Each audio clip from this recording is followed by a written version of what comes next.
पहले तो आपके प्यार और आशीर्वाद के लिए बहुत बहुत धन्यवाद। Love you all. आज हम पुनः एक चैप्टर पर बात करने जा रहे हैं। जैसा कि आपने पिछली सीरीज या ग्रंथमाला में ही कहें देख चुके हैं आप लोग, अर्थक्वेक्स यानी भूकंप।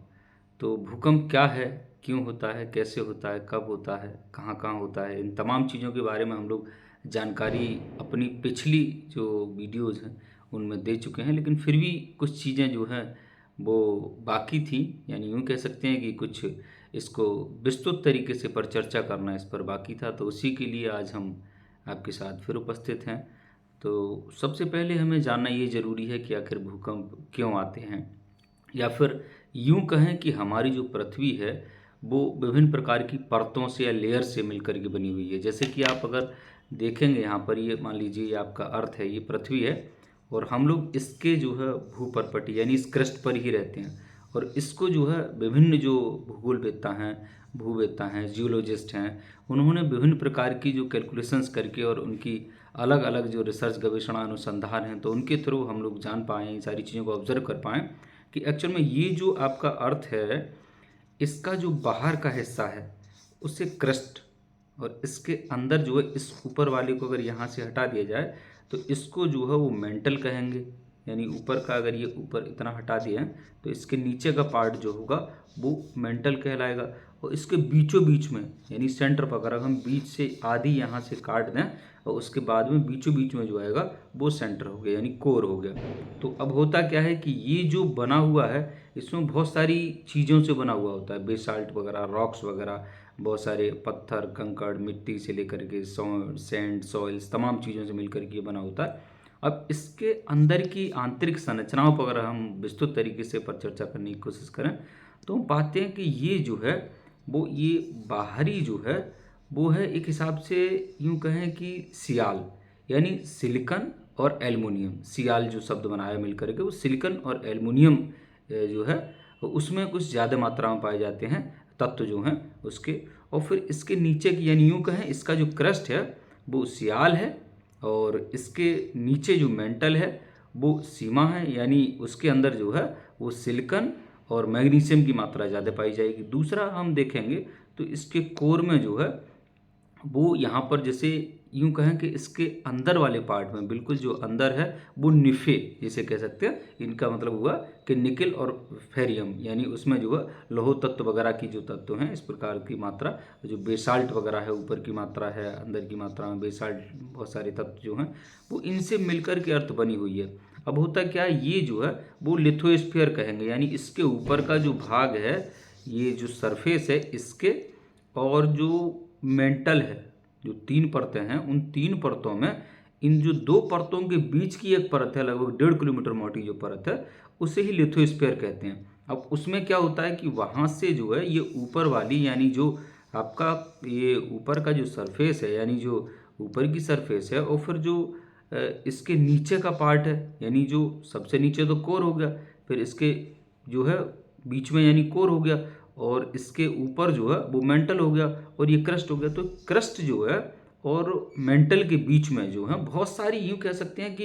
एक हिसाब से फ्रैक्चर्स लाइन आ गई हैं, यानी वो बहुत सारी चीज़ों से मिलकर के बना हुआ है, तमाम विभिन्न प्रकार के तत्व जो मैंने बताया उनसे मिलकर के बना हुआ है। और उसके बाद में उसमें हम लोग देख पा रहे हैं, ऑब्जर्व कर पाते हैं, ये मेजरमेंट ले पाते हैं कि ये जो है कुछ तमाम प्लेट से मिलकर के बनाया है। जैसे कि आप लोगों ने सुना होगा प्लेट टेक्टोनिक्स, मतलब प्लेट्स वगैरह जो हैं चलती रहती हैं, वो दरअसल प्लेट्स हैं क्या, वो ऐसी ऐसी विभिन्न प्रकार की जो परतें हैं, लेयर्स हैं आपस में, हर जो जैसे कि हर अलग अलग जो मीडियम की, यानी चाहे इसकी क्रस्ट कहें, मेंटल कहें, कोर कहें, तो वो अलग अलग चीज़ों से मिलकर के बना है। तो इनके बीच में जो इसका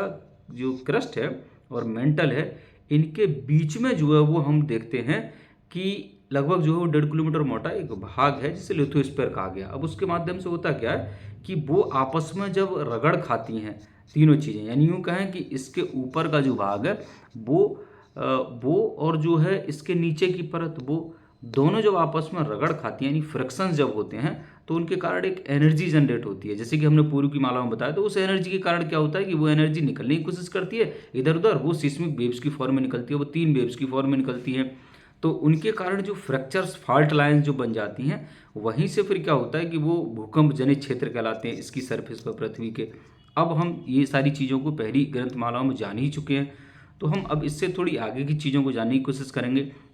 उसके कारण होता क्या है, जैसा कि हम ये भी जान चुके हैं कि जो पी वेव्स हैं उनके कारण जो फ्रैक्चर्स हैं, फॉल्ट लाइन्स हैं, यानी यूँ कहें वो टकराने के कारण या फिर फ्रिक्शन घर्षण के कारण या रगड़ के कारण जो एनर्जी जनरेट होती है उनके अंदर से, प्लेट्स के अंदर से, इसके अंदर धरती के अंदर जो मैंने बता रहा हूँ, तो उनमें क्या होता है कि उनके कारण जो है वो वाइब्रेशंस की फॉर्म में चीज़ें निकलती हैं, यानी यूँ कहें कि वो जो है एनर्जी, ऊर्जा की फॉर्म जो है वो कन्वर्ट होती है वो सिस्मिक वेव्स में, यानी यूँ कहें भूकंप की तरंगों में। अब उन्हें जब निकलने की इधर-उधर जगह खोजती हैं वो, तो वो इधर भी जाती हैं, उधर भी जाती हैं, वो चारों तरफ तो भागती हैं। लेकिन हम लोग तो इसके ऊपर वाले छिलके मान लीजिए, इसके ऊपर रहते हैं,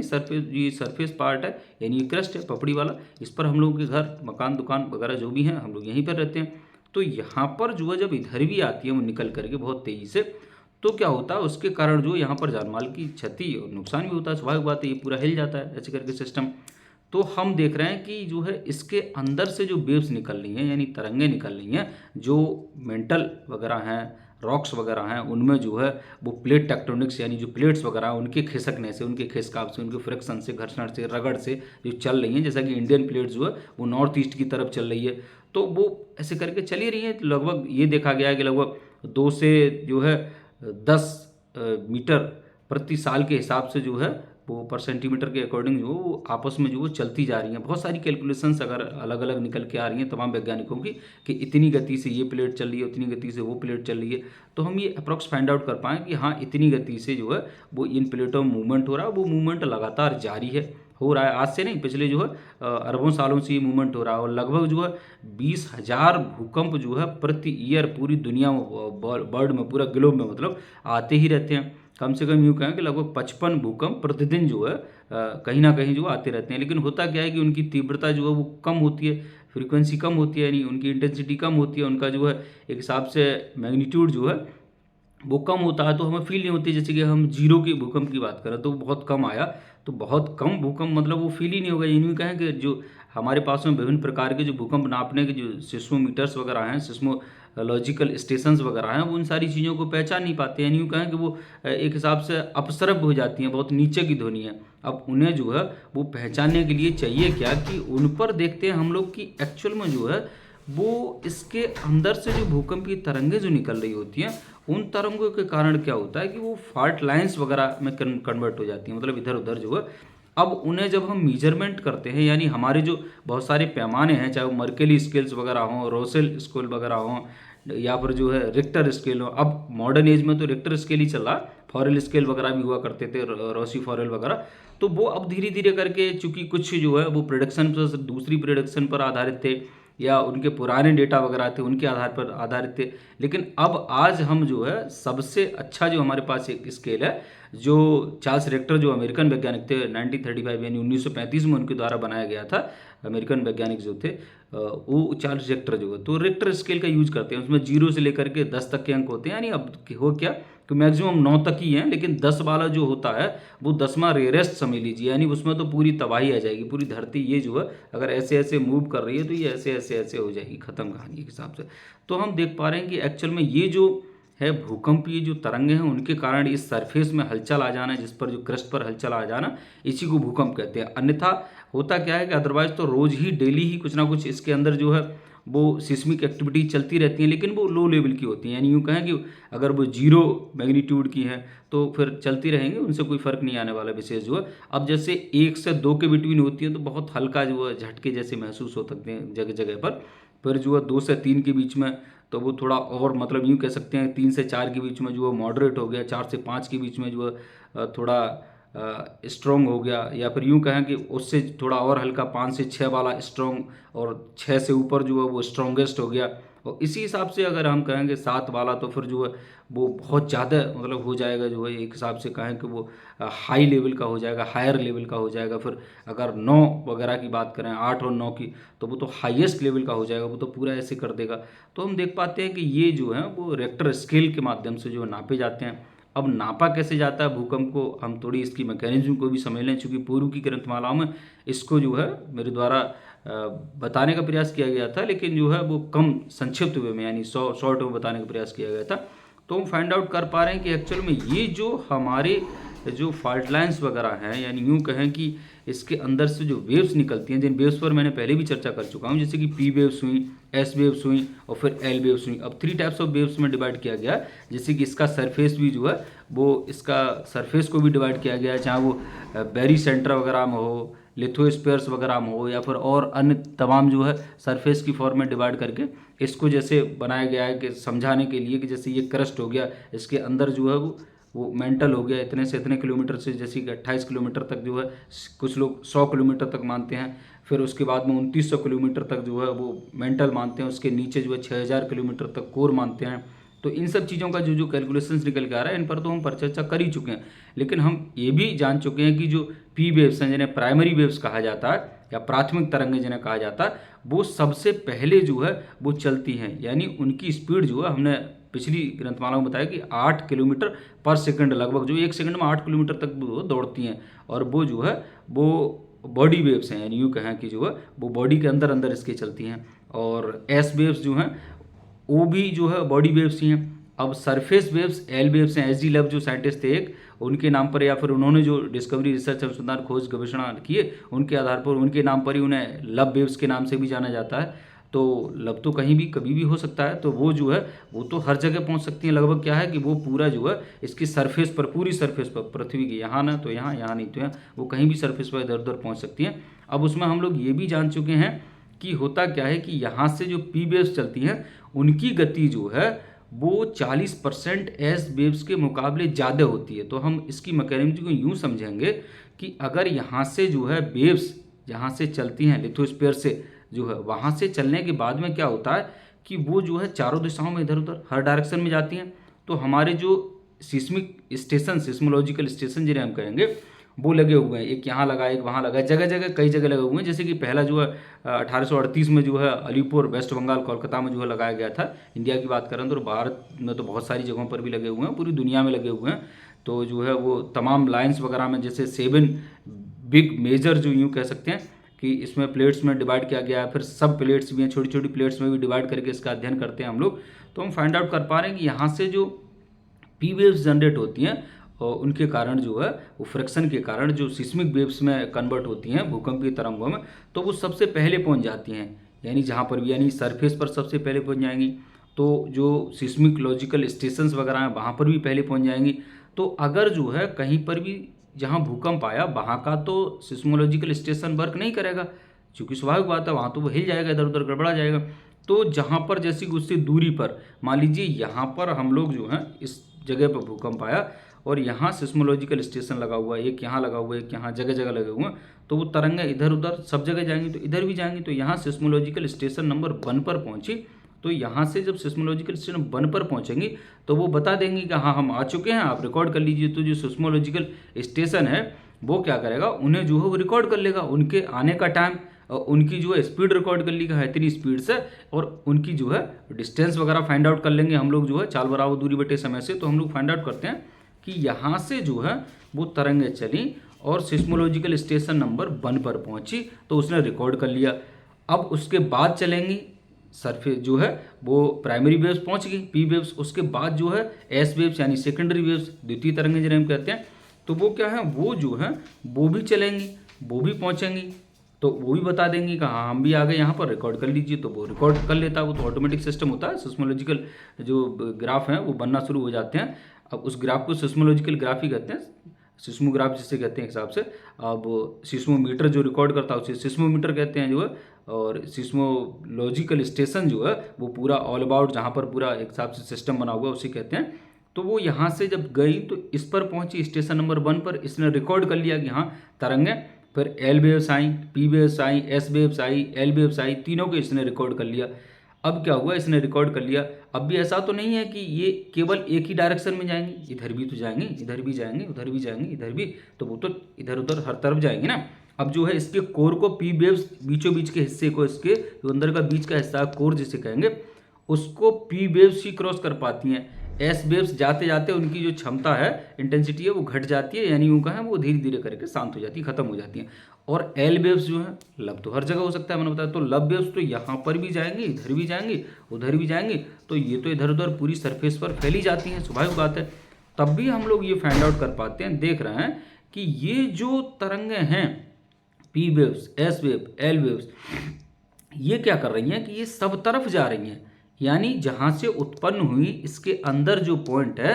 उसे हम कहेंगे एक हिसाब से फोकस, या फिर ऑरिजिन पॉइंट,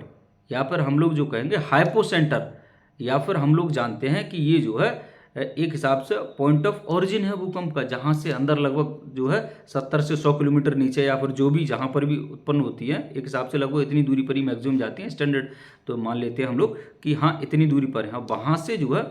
सीधी पहुँचेगी इसके ऊपर, यानी सरफेस पर सीधी जो आएंगी, वो सीधी वाली वेव जो यहाँ पहुँचेंगी उसको हम लोग कहेंगे एपिसेंटर, यानी भूकंप अधिकेंद्र जो है, अधिकेंद्र सेंटर मतलब क्षेत्र जो है, यानी एक स्थान से स्थान जो है। तो जहाँ नीचे इसके अंदर जहाँ से उठा भूकंप, यानी अपने जो है हाइपोसेंटर से जहाँ से उठा, जिस जगह से भूकंप की तीव्रता जनरेट हुई, जहाँ से भूकंप बना, उस जगह से लेकर के उसके बिल्कुल ऊपर, यानी अगर भूकंप जो है मान लीजिए आप लोग यहाँ पर भूकंप उठा और यहाँ से इसके बिल्कुल ऊपर वाला पॉइंट ये हो जाएगा एपिसेंटर, और ये क्या कहलाएगा, ये हाइपोसेंटर कहलाएगा, यानी पॉइंट ऑफ ओरिजिन या फोकस। ठीक है, अब क्या हुआ कि इसके अंदर से जहाँ से जो है वो वेव्स उठी, इसके ऊपर वाला पॉइंट जो है वो एपिसेंटर हो गया। तो एपिसेंटर पर तो सबसे पहले सबसे ज़्यादा, यानी यूँ कहें वो एक हिसाब से तबाही हलचल मचा देंगी, स्वाभाविक बात है, क्योंकि वो सीधी बिल्कुल एकदम, और इधर इधर भी तो जा रही हैं, ऐसा तो नहीं है कि केवल एक ही डायरेक्शन में गई। हाँ, लेकिन जहाँ से भूकंप का नीचे उत्पन्न हुआ वहाँ के बिल्कुल ऊपर का सेंटर जो है वो फाइंड आउट कर लेते हैं कैलकुलेशंस के थ्रू, हाँ ये इतना किलोमीटर ऊपर है, तो हम उसके अकॉर्डिंग फाइंड आउट करते हैं कि हाँ इसके इतने नीचे इसका जो है वो फोकस है, यानी इतने नीचे से भूकंप आया और इधर उधर तबाही मचाई उसने।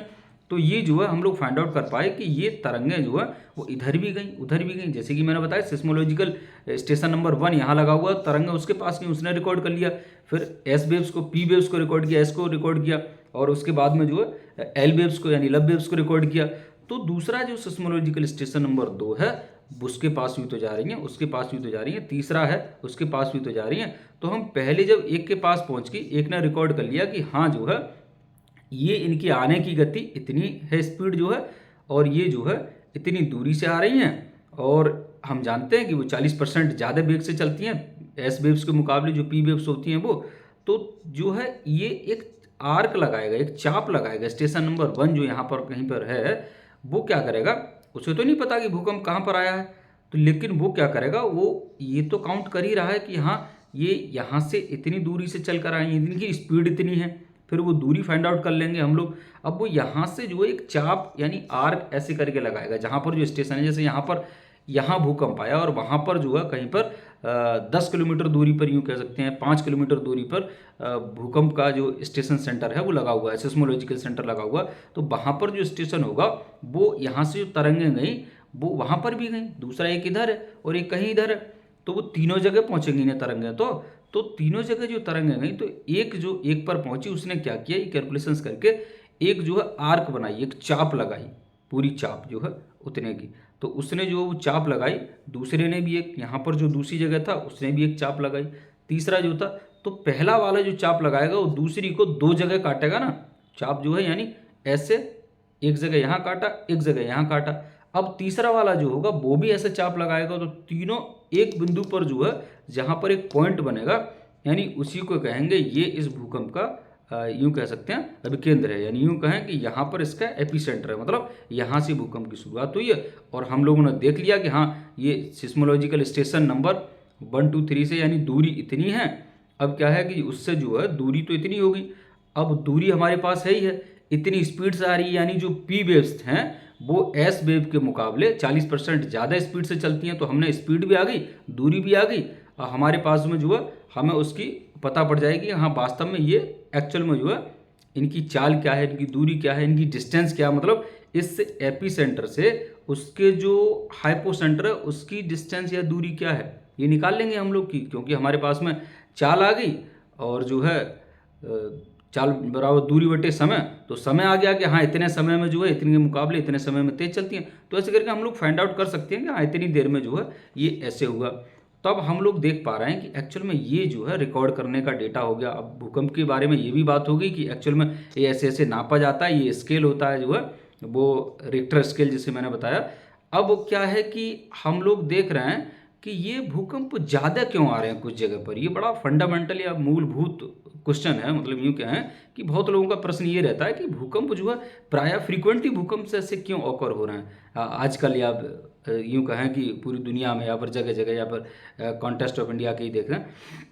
तो हम लोग फाइंड आउट कर पा रहे हैं कि इस पर जो नीचे जो है, जो मेंटल और क्रस्ट के बीच में जहाँ से जो है वो मैग्मा वाला रीजन है। अब होता क्या है, जैसे भूकंप की तो थोड़ी सी बात हुई, लेकिन अब उसमें ही अगर बहुत ज़्यादा प्रेशर जब हो जाता है उन वेव्स का, तो वहाँ से क्या होता है कि जैसे प्लेट्स खिसक रही होती हैं,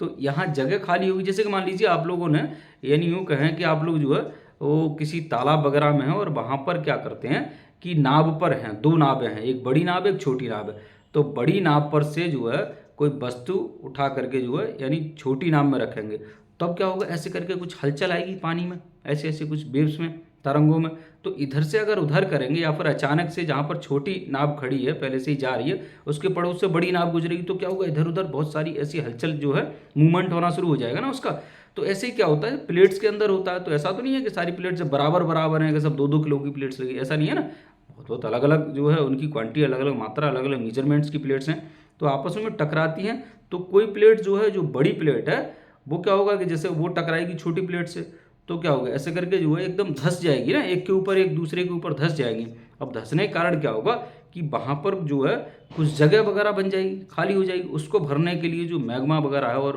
विभिन्न प्रकार की और जो चीज़ें हैं, बेसाल्ट लाइन वगैरह हैं, वो उसको भरने की कोशिश करेंगी। तो उसके कारण क्या होगा कि वहाँ पर एक हिसाब से जब रगड़ के कारण एनर्जी जो जनरेट हुई, वो एनर्जी जो है निकलने की कोशिश करेगी। अब क्या हुआ, वो बहुत हाई प्रेशर से अगर एनर्जी निकलने की कोशिश करी तो उसके अंदर तो जो है वो भरा हुआ ही है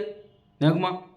बाहर आकर के जैसे लावा कहते हैं। तो वो क्या होगा कि वो उसकी फॉर्म में जब एकदम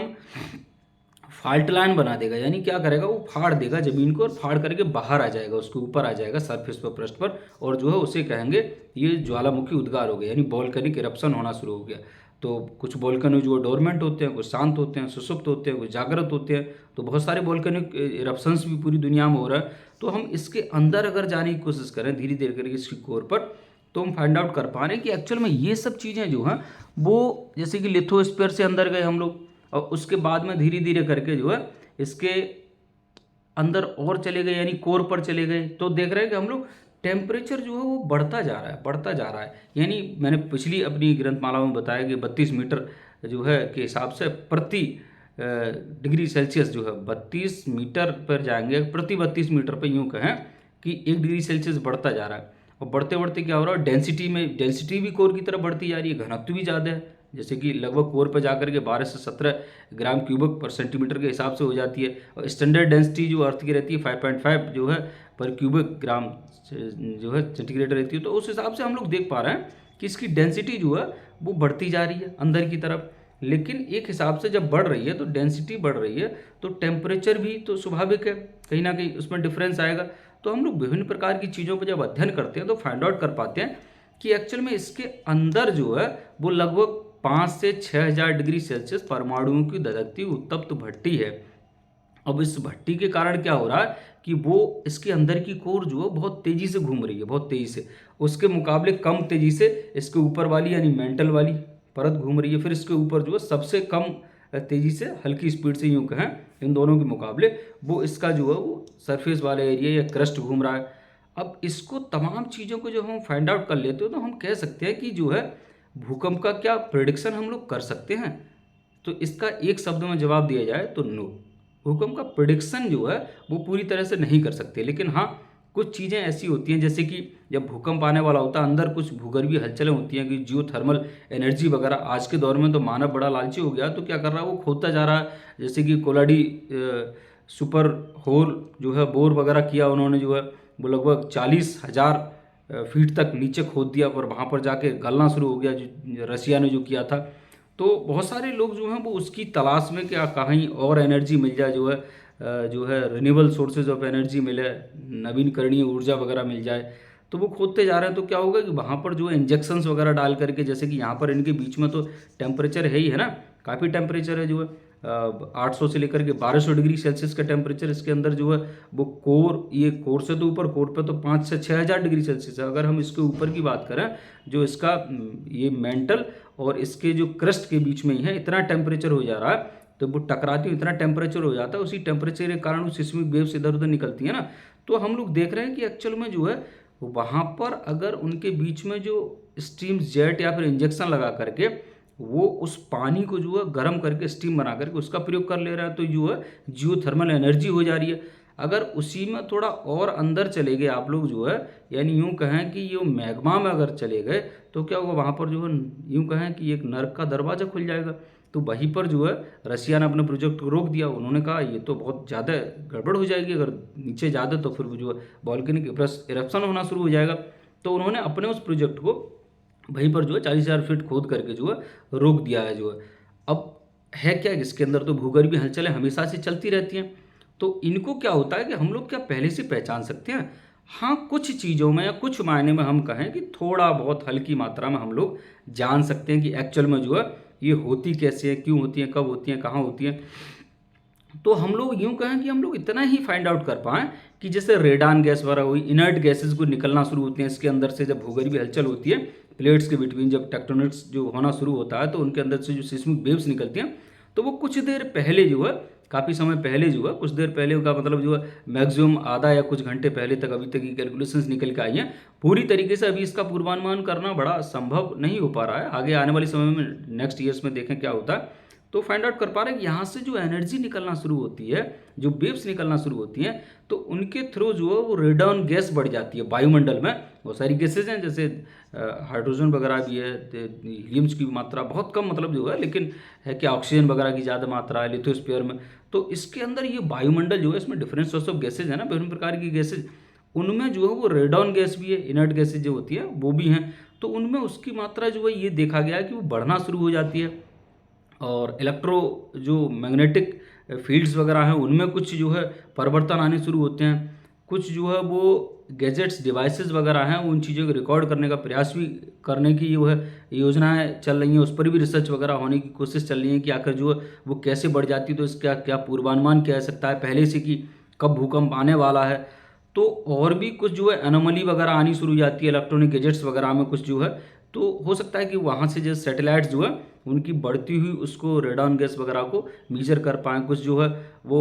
एक हिसाब से कुछ एटमॉस्फेयर में इलेक्ट्रॉनिक बबल्स टाइप की कुछ चीज़ें, या फिर बहुत हल्की मात्रा में एनर्जी जो होती है, या फिर यूँ कहें कि जो माइक्रोवेव्स होती हैं वो निकलना शुरू होती हैं। तो वो कभी कभी ये भी हुआ है कि देखा गया है कि यहाँ पर धरती पर बहुत सारे लोग, कुछ अनोखे लोग भी पैदा होते हैं, स्वाभाविक बात है, और वही कुछ कर भी पाते हैं। जैसा कि हम जानते हैं, एक बार कैलिफोर्निया में एक व्यक्ति था जो काफ़ी दिनों से क्या करता रहा, उसे अखबार पढ़ने का शौक था। आप लोगों को, बहुत लोगों को अखबार पढ़ने का शौक होगा, मुझे भी हुआ करता था। तो जो है क्या, उसने लगातार वो अखबार पढ़ता था, देश दुनिया के तमाम अखबारों पर जो है रिसर्च अनुसंधान करने की कोशिश करता, पढ़ता दुनियादारी की खबरों को। तो वो देखता था जहाँ भी भूकंप आता उसकी वो कटिंग करके रख लेता था उस अखबार की, पूरी दुनियादारी की जो भी अखबार में। तो उन्होंने देखा कि जो है जून से दिसंबर के बिटवीन जो है पूरी दुनिया में ज़्यादा भूकंप आते हैं। अब ऐसा क्यों? ऐसा हो सकता है, बहुत सारे कारण भी हो सकते हैं, जैसे कि मान चलो 21 जून से लेकर के 22 दिसंबर तक सूर्य जो है वो दक्षिणायन रहते हैं, तो उस दौरान जो है वो कैप्रिकॉर्न और जो है कैंसर राशि से होकर के गुजर रहे होते हैं। ये इंडियन मैथोलॉजिकल सिस्टम से आई हुई चीज़ें हैं, और धीरे धीरे करके ये तमाम चीज़ें साइंटिफिक चीज़ें भी हैं तमाम। तो उनके बारे में तमाम चीज़ों को हम यूँ भी जान सकते हैं कि उत्तरायण दक्षिणायन के तौर पर, तो वो दक्षिणायन होता है उस समय सूर्य, तो ऐसा भी हो रहा होता, उसका भी क्या कोई सूर्य का भी इफेक्ट है इस पर भी रिसर्च होना बाकी है। दूसरा जो है हम लोग फाइंड आउट कर रहे हैं कि ये जून से दिसंबर के मध्य ही सबसे ज़्यादा हाई फ्रीक्वेंसी के या फिर सबसे ज़्यादा भूकंप पूरी दुनिया में आते हैं, तो ऐसा ही क्यों? दूसरा हम देखते हैं कि हम लोगों को पता नहीं पड़ती भूकंप आने वाला है, सिवाय सिस्मोग्राफिकल स्टेशंस और सिस्मोग्राफी करने के बाद ही पता पड़ती है, उससे पहले नहीं पता पड़ती। लेकिन उसमें भी कुछ रेट्स वगैरह हुए, कुछ जो अन्य प्रकार की प्रजातियाँ हैं, जैसे कि रेट्स हुए, स्नेक्स वगैरह हुए, या फिर जो है डॉग्स वगैरह हुए, कैट्स वगैरह हुए, और कुछ जो है पक्षी भी होते हैं, वो भी इन सारी चीज़ों को जो है वो पहचान लेते हैं, वो पहले ही आवाज़ कर देते हैं, यानी उन्हें पहले ही कुछ समय पहले आभास हो जाता है कि हाँ एक्चुअल में इस जगह पर भूकंप आने वाला है। तो कुछ मछलियाँ वगैरह होती हैं वो अजीब हरकतें करना शुरू कर देती हैं, कुछ जो है वो चूहे वगैरह होते हैं बिल से बाहर, सांप वगैरह भी बिल से बाहर आना शुरू कर देते हैं। ऐसा भी देखा गया और ये होता है क्योंकि हमारी मानवों की एक क्षमता होती है ना 20 से 20,000 हर्ट्ज के बीच की ही बिटवीन की फ्रीक्वेंसी हम लोग सुन सकते हैं। उससे ज़्यादा की जो है वो अल्ट्रासोनिक यानी पराध्वनिक हो जाएगी, और उससे नीचे की क्या होगी जो है वो यूँ कह सकते हैं कि वो बहुत जो है माइक्रोवेव्स में चली जाएगी, और हम जो है श्योर एंड सर्टेन लेवल की ही फ्रीक्वेंसी सुन सकते हैं ना, तो अपसरब हो जाएंगी। यानी ये कहें कि जो है बहुत कम हो जाएंगे, मतलब जिन्हें हम सुन ही नहीं सकते। तो सुपरसोनिक होगी और अल्ट्रासोनिक हो गई, और जो है उनसे भी बड़ी फ्रीक्वेंसी तो और नहीं सुन सकते। तो हम लोग तो केवल और केवल 20 से 20,000 हर्ट्ज के बिटवीन की फ्रीक्वेंसी सुन सकते हैं ना, तो उनके नीचे भी नहीं सुन सकते। जो अपश्रव्य हैं और पराश्रव्य हैं उनके बाद की भी नहीं सुन सकते। तो हमारी तो कहीं ना कोई लिमिट होगी ना। लेकिन हम अगर ऐसा करें टिश्यू कल्चर्स वगैरह के थ्रू, या फिर कुछ ऐसा आगे आने वाले समय में साइंस ऐसा कर पाए कि जो है जैसे कि चूहे वगैरह हो गए तो वो सेंस कर लेते, तो एक हिसाब से फिर तो यूं कहे कि उनके अंदर तो सेंसर है ना कुछ सेंसर नेचर ने दिया ही है ना। तो नेचर तो बड़ी चीज़ है, हम सब चीज़ें तो नेचुरली है ना,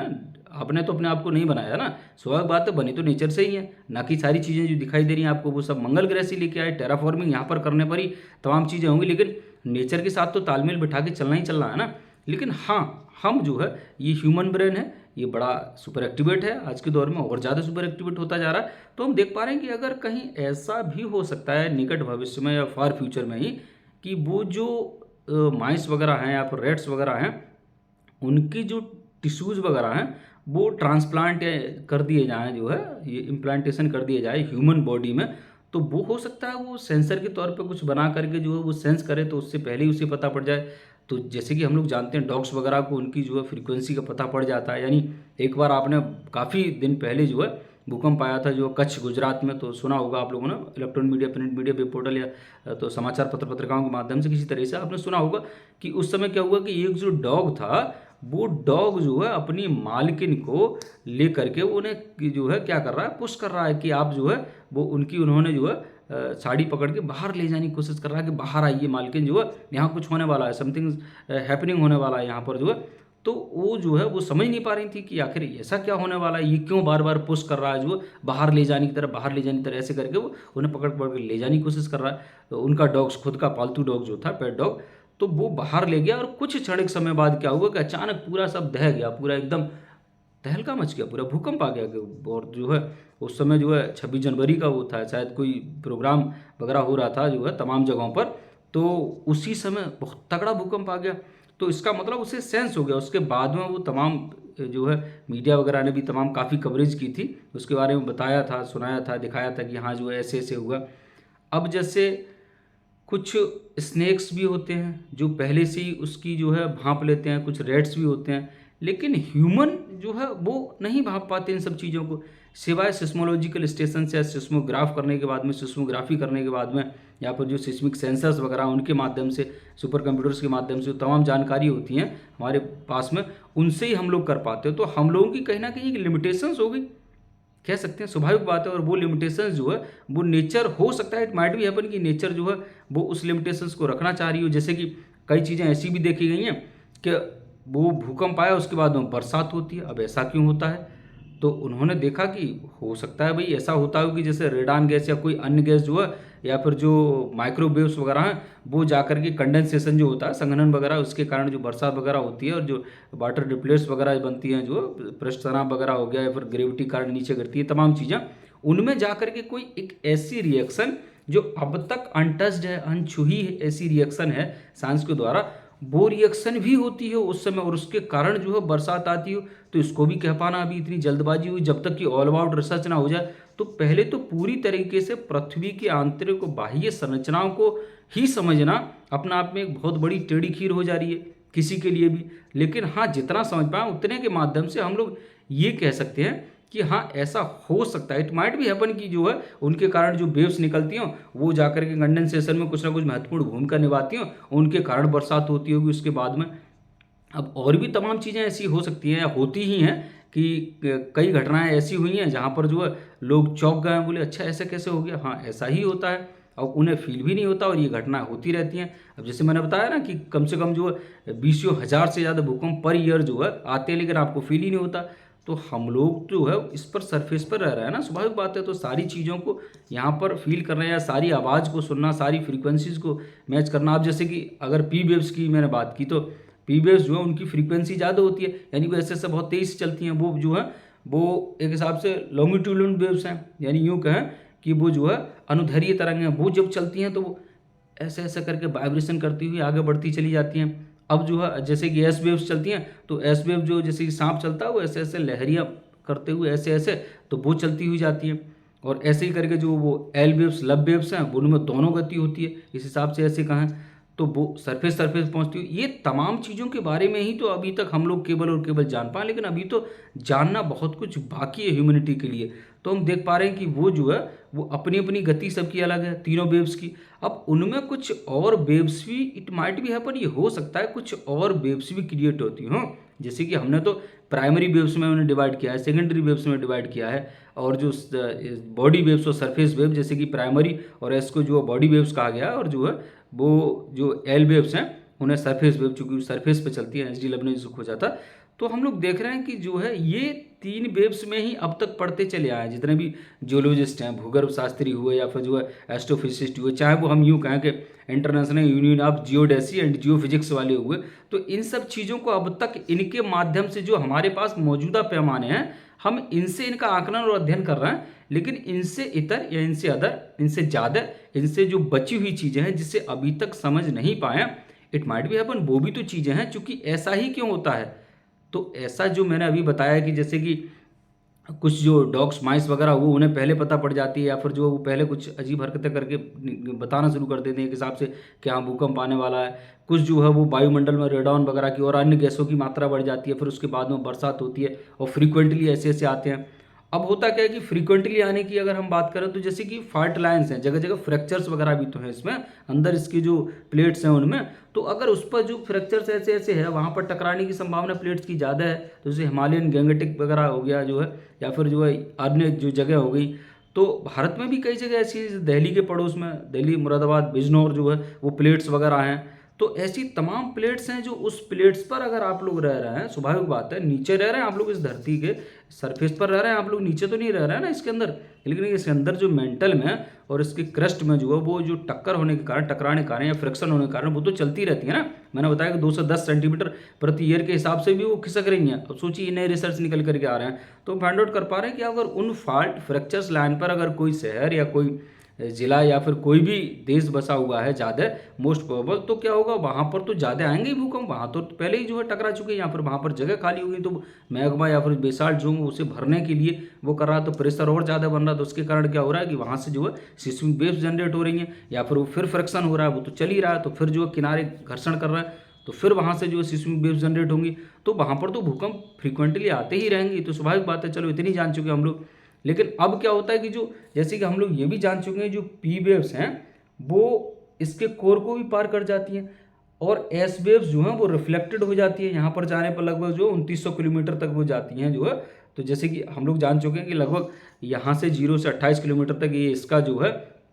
वो ऊपर का यानी सरफेस है, इसका जो है जिसे हम लोग क्रस्ट कहते हैं, पपड़ी। और फिर जो मेंटल है वो 2900 किलोमीटर तक है, और वो नीचे जो है बीचों बीच में वो कोर जो है वो 6000 लगभग जो है किलोमीटर तक जाके कोर है। और चूँकि पूरी पृथ्वी का डाया है वो 12700 किलोमीटर के लगभग है। ऐसे ऐसे अगर हम माप लें इसे, तो इसका जो है वो 12700 किलोमीटर निकल के आता है। तो ऐसे करके तीनों चीज़ों में डिवाइड किया है। तो जो अगर फ्रैक्चर से फॉल्ट लाइन्स पर बसे हुए होंगे शहर, वहाँ पर तो स्वाभाविक है ज़्यादा आएगा। लेकिन हाँ, कुछ जगह भूकंप नहीं भी आते हैं।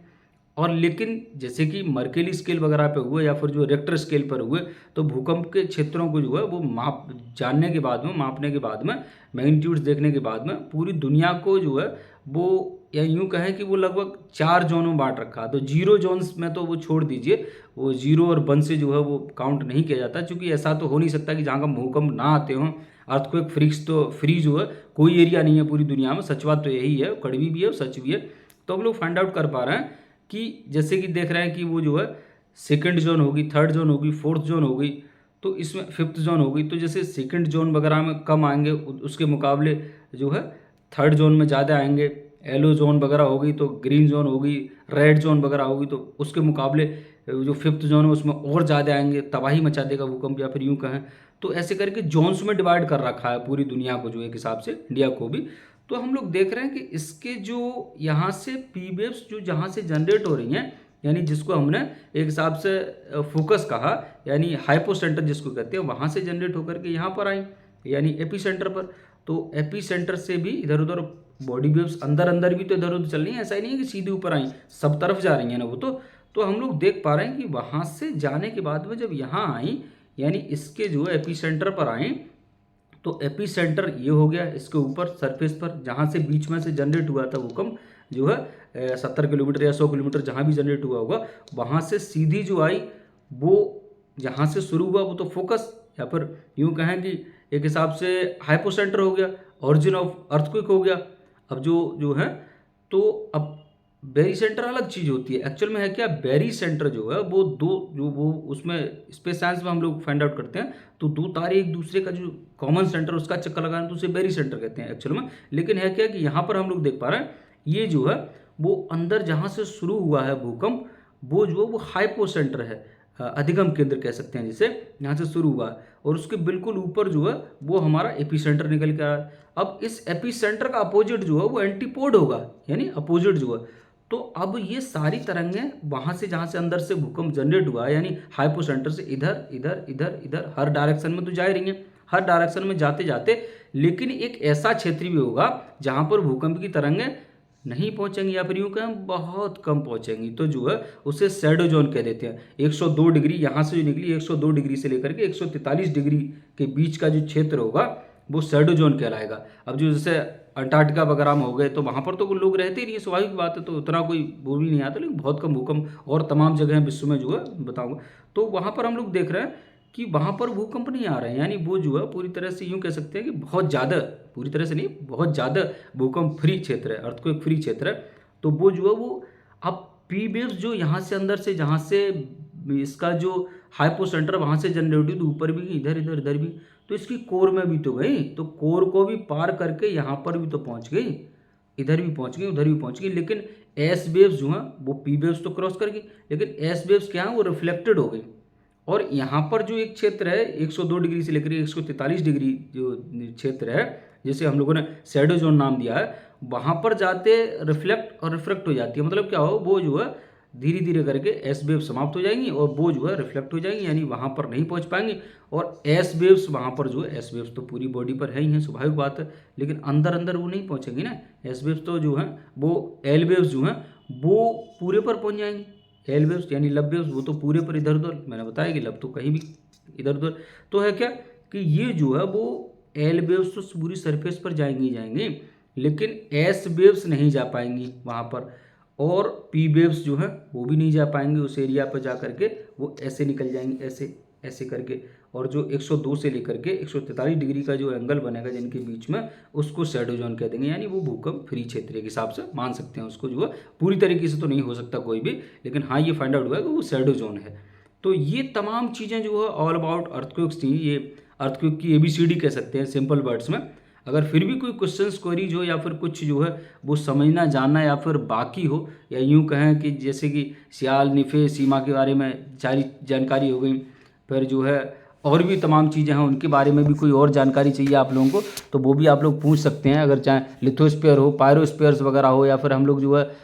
बेरी स्फीयर वगैरह की बात करें, तो इसके अंदर जो भी सारी चीज़ें निकल के आ रही हैं वो एक्चुअल में है क्या, ये तमाम थ्योरीज के थ्रू हैं, तमाम प्रैक्टिकल्स के थ्रू हैं, तमाम प्रकार के जो हैं वो भूगर्भीय हलचलों में मापने के बाद में सिस्मोलॉजिकल सेंटर्स के, तो ये तमाम जानकारी अब तक निकल के आ रही हैं। तो आगे निकट भविष्य में देखते हैं कि एक्चुअल में जो है वो भूकंप की प्रेडिक्शन कितने हद तक सही साबित होती है, कितने हद तक कर पाते हैं। तो ये तो अभी और बहुत सारी चीज़ें जो मैंने छोड़ी हैं रिसर्च के लिए, उस पर भी आप दिमाग लगा करके देखेंगे तो आप लोग श्योर है कुछ ना कुछ निकट भविष्य में हो सकता है आप ही तमाम लोगों में से कुछ कोई ऐसी डिवाइसेस बनाएं जो कि इनको और पहले से प्रोडक्शन कर पाए हम लोग, तो मानव सभ्यता यहाँ पर धरातल पर, धरती पर, सरफेस पर, पृष्ठ पर और ज़्यादा दिनों तक जो है जहाँ पर बच पाए, जहाँ पर कि भूकंप से बच सकें, स्वाभाविक बात है, तो जान माल की क्षति ना होगी। तो इस पर अपना भी ब्रेन लगाने की कोशिश कीजिएगा। और कोई क्वेश्चन क्वेरीज अगर जो है अर्थक्वेक्स को लेकर के हो तो ये ग्रंथमाला जो है अर्थक्वेक की, जैसे कि अगर इससे और जो है जो छूट गया है, जो पिछली जो सीरीज में बताया है उसी का ये जो छूट गया था वो दूसरा सीरीज नंबर 2 है। तो इस सीरीज में सीरीज सेकंड में आप लोग जो है ऑल अबाउट मैंने ब्रीफ किया है, इसके बारे में जो है बड़े गौर से सुनेंगे तो स्वाभाविक बात है आपके ब्रेन में चीज़ें जाएंगी और समझ पाएंगे। और दोनों सीरीज को अगर आप सुनेंगे गौर से तो फिर और पूरी तरीके से होलिस्टिक व्यू डेवलप हो जाएगा और अच्छे तरीके से अब तक के जो भी रिसर्च डेवलपमेंट है all about the earthquakes, you can know all these things without any hesitations, तो आप लोग समझ पाएंगे। और ये है हमारा अर्थ। और अगर हम इसको जो है अगर अब हम यहाँ